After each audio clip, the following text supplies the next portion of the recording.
Fala pessoal, aqui fala é Letícia, eu sou do departamento técnico da Policomp. E no vídeo de hoje eu vou mostrar para você, nosso cliente, como que você configura a sua controladora DDCS Expert na sua máquina. Então vamos lá? Vamos junto na automação? Bom pessoal, vamos lá. A primeira coisa que você precisa para estar energizando a sua controladora é uma fontezinha modular, 24 volts, tá bom? A Policomp também fornece essa fonte. Aqui a gente vai puxar as ligações tanto da energia do sistema, 24 volts da energia do sistema, quanto das IOs, tá bom? O positivo e o negativo das entradas e das saídas. Esse aqui é o nosso tecladinho M3K, que facilita no manuseio do controlador. Agora eu vou ligar a nossa controladora. Fazendo essas ligações, só energizar, esperar ela carregar todo o sistema.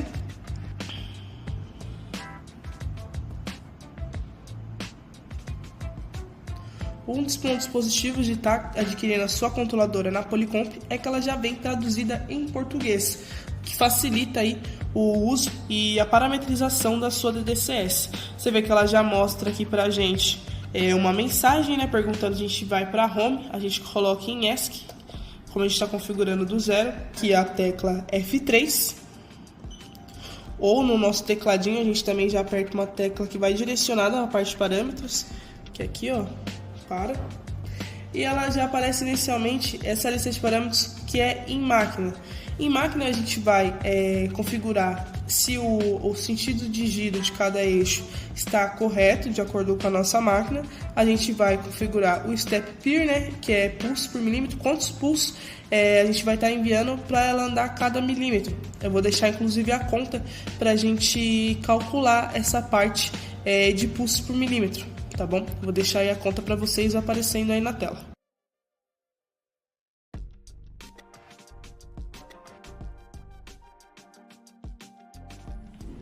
Bom pessoal, agora eu vou mostrar para vocês como que vocês fazem a calibração na sua máquina.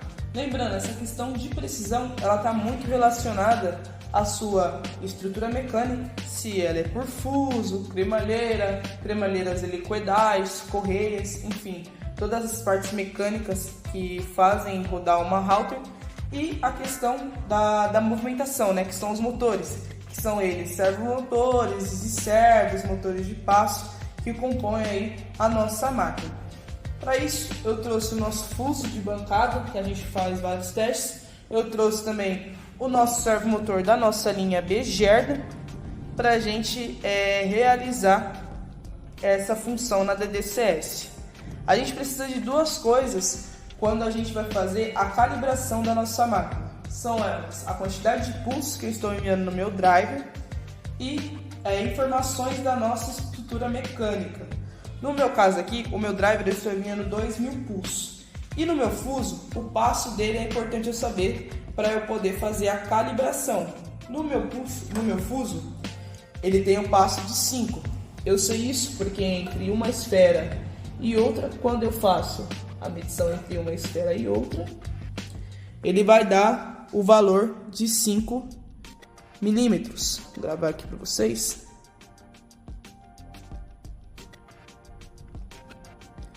Deu lá o valor de 5 milímetros. Então, se eu estou enviando 2.000 pulsos e eu preciso dividir esses pulsos pelo passo do fuso, inclusive vou deixar a conta aqui para vocês verem tanto em cremalheira e fuso esse cálculo, que é o padrão geralmente de máquina router. Eu vou vir aqui na parte dos parâmetros, na parte de máquina, e vou colocar quantos pulsos por milímetros no eixo X, que é o eixo que eu configurei para fazer esse teste. Então 2.000 dividido por 5, que é o passo, vai dar o valor de 400. Então, para andar 1 milímetro, eu vou ter o valor de 400 pulsos. Aqui na parte de jog step, eu coloco aqui o tanto que eu quero incrementar em cada passo. Eu coloquei 1 milímetro aqui no meu caso. Nessa tecla aqui de Continue Step ou MPG a gente consegue colocar essa função. Eu venho em monitor, eu venho em limpar e eu limpo o eixo X. No nosso caso aqui já estava zerada ali de acordo com o carrinho. Então eu vou mandar ele andar 10.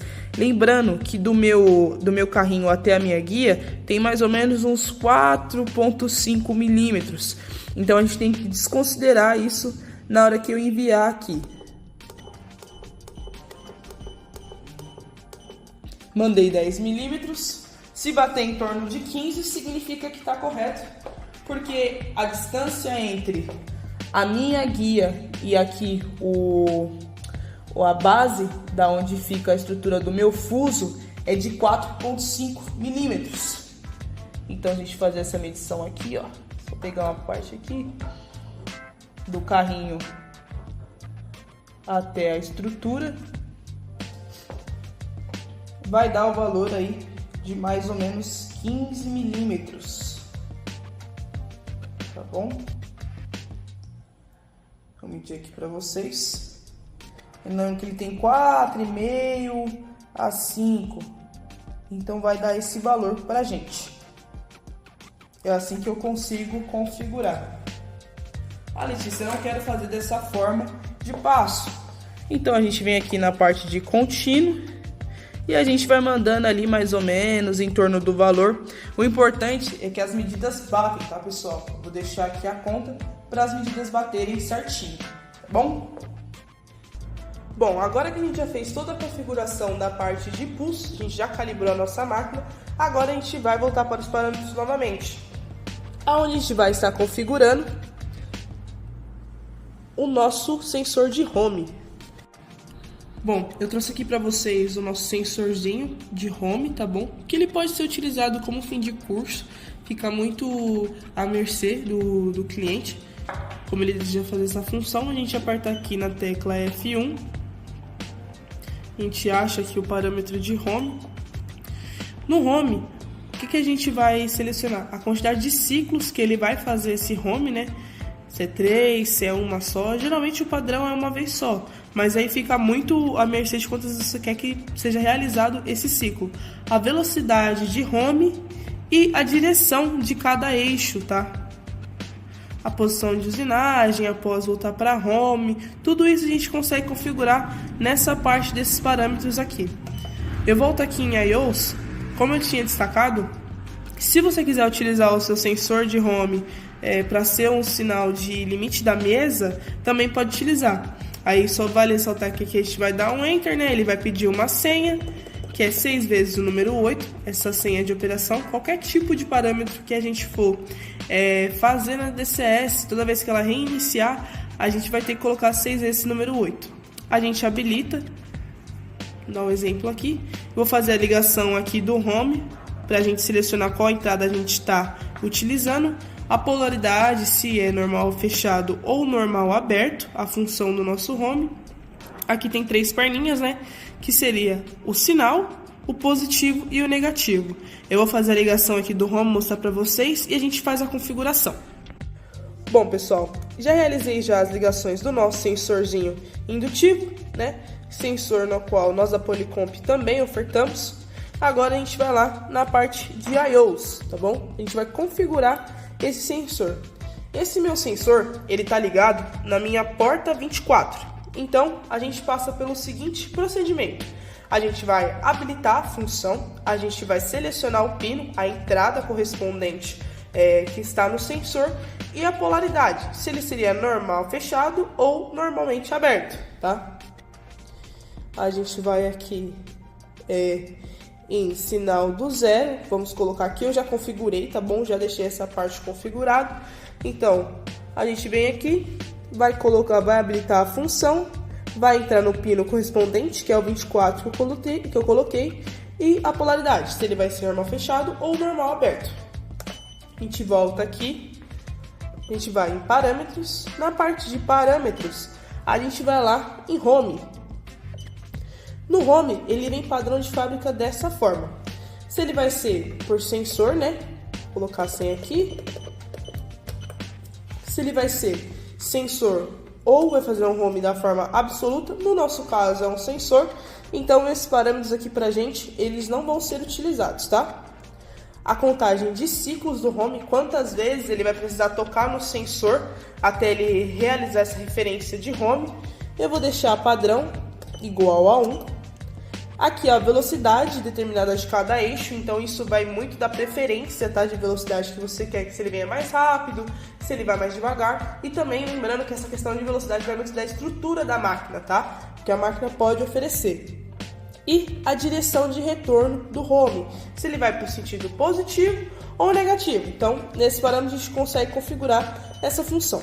Bom, vamos lá testar, né? A gente vem aqui em home, no caso eu fiz a função no eixo X, então eu vou fazer o home de X. Quando ele identificar o meu sensor, ele vai dar essa diferença de 5 milímetros de distância, né, de segurança. Eu também consigo alterar aqui, ó, posição de usinagem para voltar após voltar para home. Então eu consigo fazer essa alteração. Se eu quiser colocar 10 milímetros, por exemplo, vou colocar aqui para vocês verem. Vou chamar o X de novo. Ele vai parar quando bater 10 milímetros no sentido positivo, tá bom?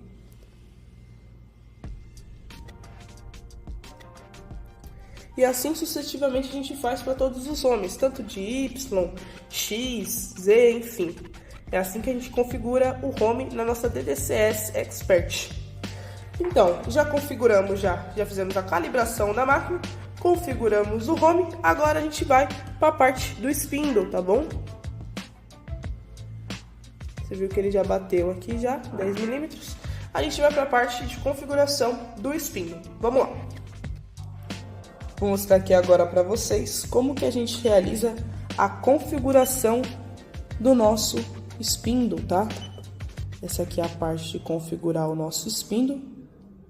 Agora eu vou mostrar as ligações elétricas no nosso inversor. Peguei um dos nossos modelos de inversor, que é o nosso P60.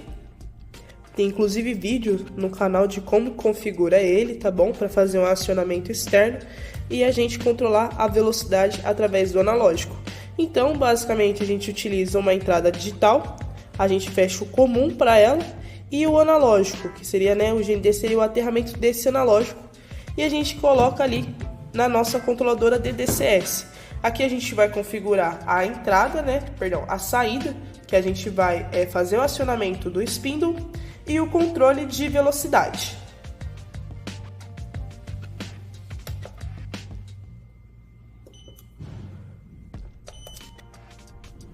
Bom, como que foi ligado o nosso inversor P60 na nossa DDCS?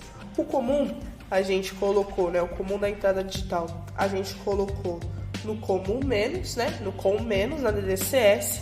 A entrada digital DI1 a gente colocou no for, que ele já é uma entrada já específica para fazer o acionamento do inversor, do spindle no caso. E aí na parte de DCO a gente colocou no analógico, no AI1 ali do nosso P60, e o GND no ACM, que seria o aterramento para o sinal analógico. A gente precisa configurar essa função. Então a gente vem aqui na parte de IOs,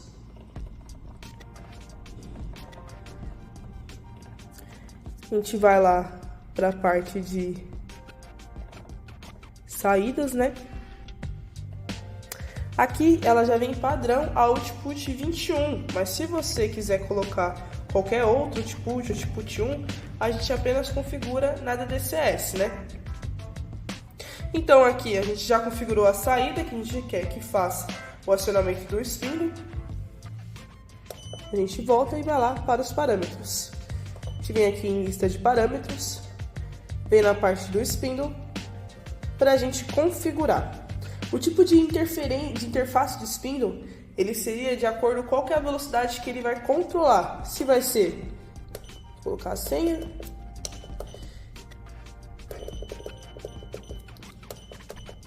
se vai ser analógico, né, pulso direção ou multivelocidades. No nosso caso vai ser o analógico, tá bom? Aqui a gente coloca a velocidade máxima do spindle, ele pode ir de 24.000 até 18.000 RPM, então a gente sempre coloca aqui essa função. Parar o spindle quando o programa estiver pausado, então quando você der um pause no seu spindle, ele vai parar o spindle também, tá bom? Aqui já é a seleção de multivelocidades e o atraso de parada do spindle, tá? O atraso de parada do spindle geralmente é quando você vai fazer algum tipo de usinagem e aí você precisa que ele, até ele chegar na velocidade mais alta dele, ele conte alguns segundos antes dele executar a peça, para ele não ir executar a peça já rodando o spindle, tá? Agora, já configuramos ali o nosso spindle, né? A rotação que a gente vai trabalhar. Já configuramos a saída, que a gente vai fazer o acionamento, e também já fizemos as ligações do analógico, tá bom? Agora, para a gente fazer o acionamento, basta a gente setar essa tecla e ele já vai chegar na velocidade máxima que a gente configurou, que é de 400 Hz, que seria referente a 24.000 RPM, se tratando de um motor de 2 polos, tá? Aqui a gente consegue variar essa velocidade.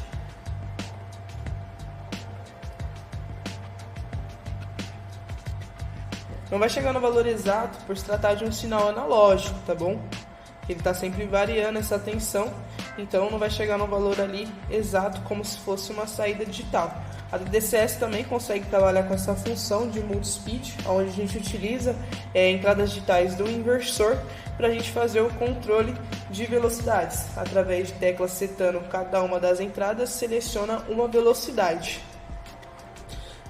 Caso a gente não queira estar utilizando os 24.000 RPM, por exemplo, a gente vem aqui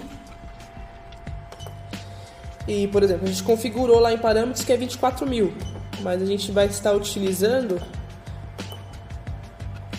18.000, por exemplo.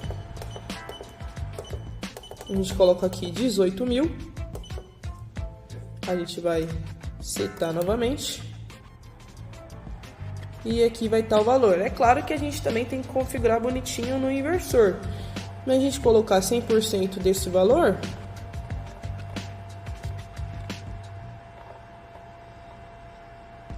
vai estar lá aparecendo mais ou menos 300 Hz no nosso inversor, por se tratar de um controle analógico.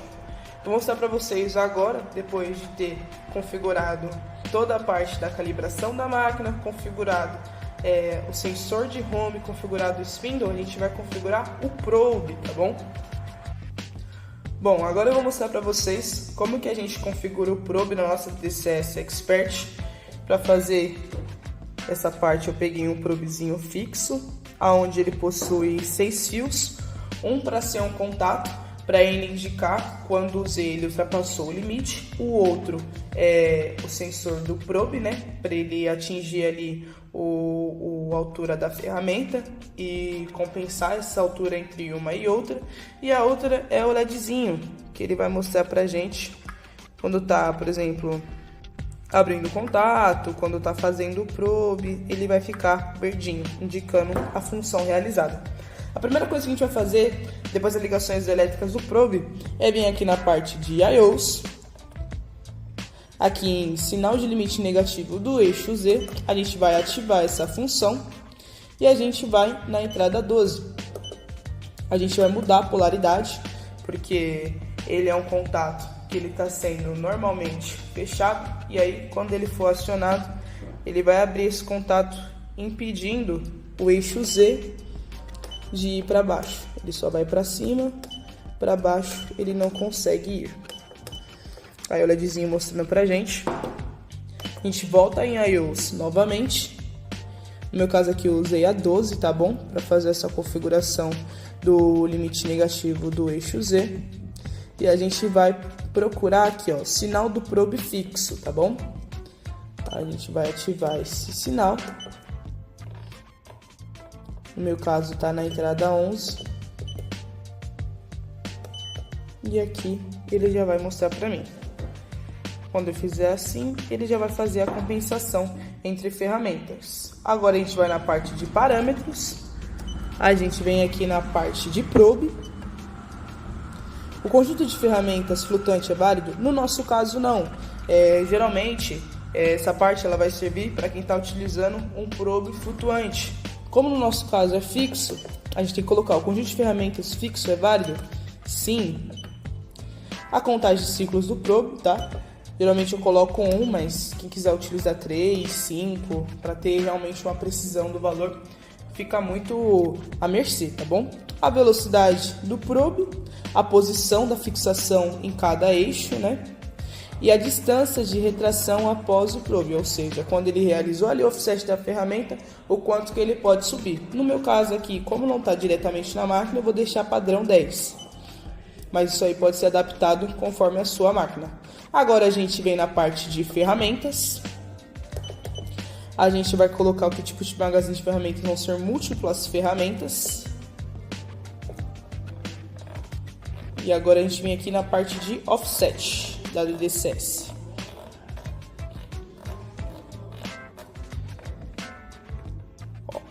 Aqui está método de offset coordenadas. A gente vai colocar offset de ferramentas. Bom, para fazer a compensação entre ferramentas, a primeira coisa que a gente vai fazer é zerar, né?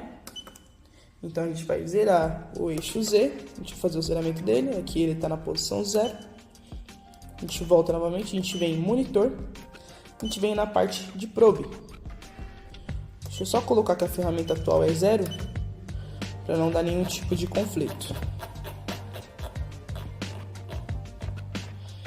Então aqui eu vou colocar que minha ferramenta atual é 0 e eu vou buscar a ferramenta 1. Eu quero fazer a compensação entre 1 e 2, por exemplo. Eu venho, coloco aqui que o probe vai ser fixo, coloco o valor de 1 e aí ele já anotou para mim a altura da ferramenta. A gente vai voltar lá na parte de parâmetros. A gente vai ver se gravou a altura da ferramenta. E aqui está gravada a primeira ferramenta, tá bom? Agora a gente vai gravar a segunda ferramenta. Bom, a gente já fez a compensação de ferramentas da ferramenta 1. A gente vem no monitor. Vamos em probe.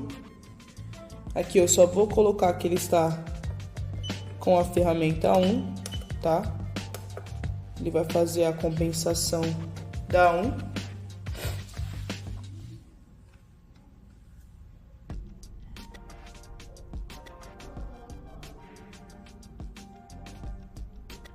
Beleza? Coloquei aqui o valor da 1. Agora a gente vai mudar para a ferramenta 2. A gente vem em probe fixo, identificou que está com a 1, a gente vem para 2. Como ele já está na posição da 1, a gente vem, ele já fez aqui a compensação, já coloquei. A gente vai voltar lá para ver se gravou. Em parâmetros. E aqui está o valor. Então essa é a parte da configuração do nosso probe. Claro, pessoal, nesse caso aqui é um probe fixo, tá bom? Mas se fosse um probe flutuante, a ideia é basicamente a mesma. Então é isso, pessoal. Eu espero que vocês tenham gostado do vídeo de hoje. Curte, comenta, compartilha. Até a próxima. Tchau, tchau!